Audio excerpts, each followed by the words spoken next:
We studied about the central glial cells. Now about the peripheral glial cells. Then one of them is called the Schwann cell. Now the Schwann cells, they ensheath the axons of the peripheral nerves.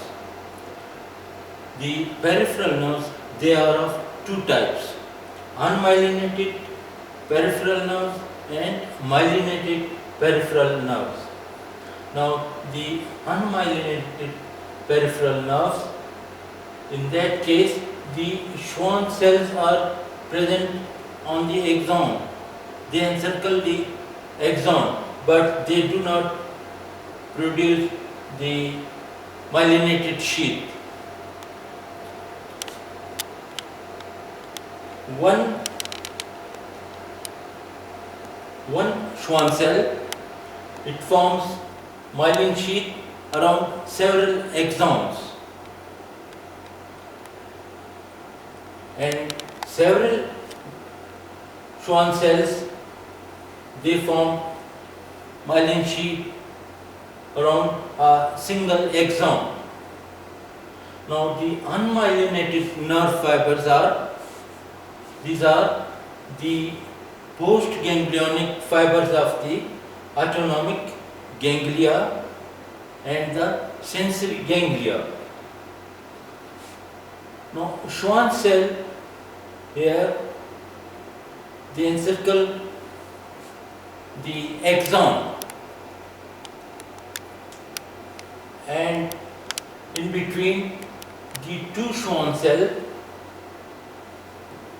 the axon that is non-myelinated. This non-myelinated part of the axon, that is called the node of Ranvier. That is called the node of Ranvier. Now, each Schwann cell during development, in the beginning, the cell membrane, its two lips of the cell membrane, they join together, and this joining point where the two lips of the Schwann cell membrane, they join together, that is called the mesaxon.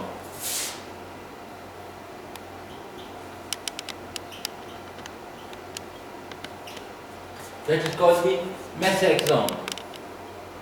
Now, what happens that this membrane,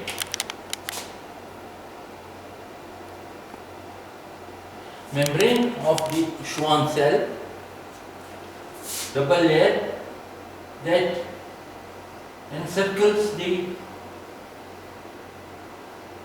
axon,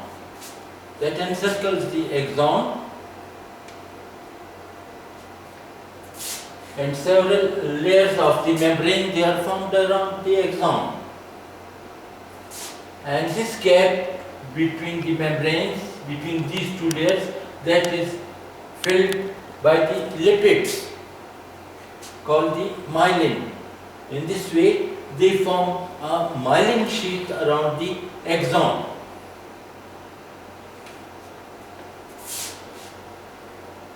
So, part of the Schwann cell, outer portion, that contains cytoplasm. The cytoplasm that is pushed toward the periphery. This cytoplasm pushed toward the periphery, that is called the neurulema.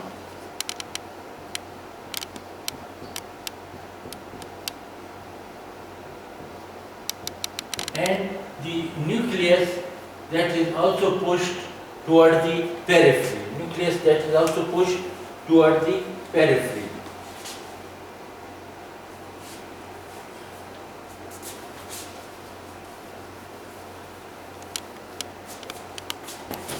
Then each Schwann cell that is covered by the basal lamina.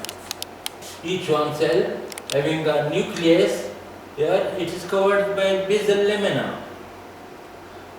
Now one thing is that the Schwann cell surrounding the axon, surrounding the Schwann cell surrounding the axon, it forms myelin sheath at this site where the Schwann cell is attached, not on the whole axon.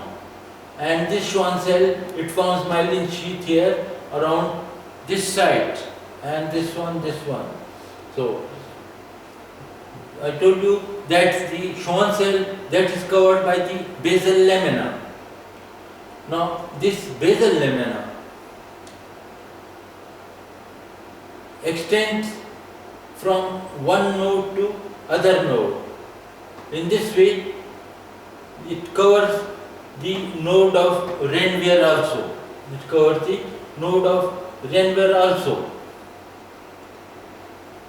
Now, the neurilemma of the two Schwann cells, they interdigitate at the region of the node of Ranvier, and they fill this gap.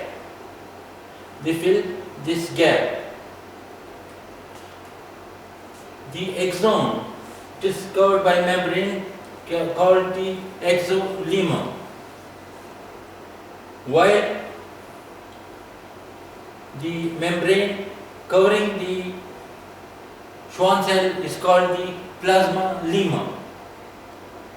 Now, it is the axolemma, membrane of the axon, through which the current impulse that passes through the axon, not the plasma lemma of the Schwann cell. Now this current flow, it initiates at the upper part of the axon called the axon hillock, and it moves downwards.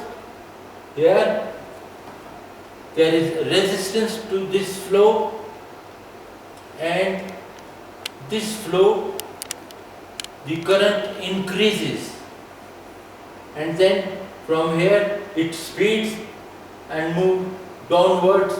So in this way it is the superhighway of the axon. It is called the superhighway of the nervous system. This was about the Schwann cell.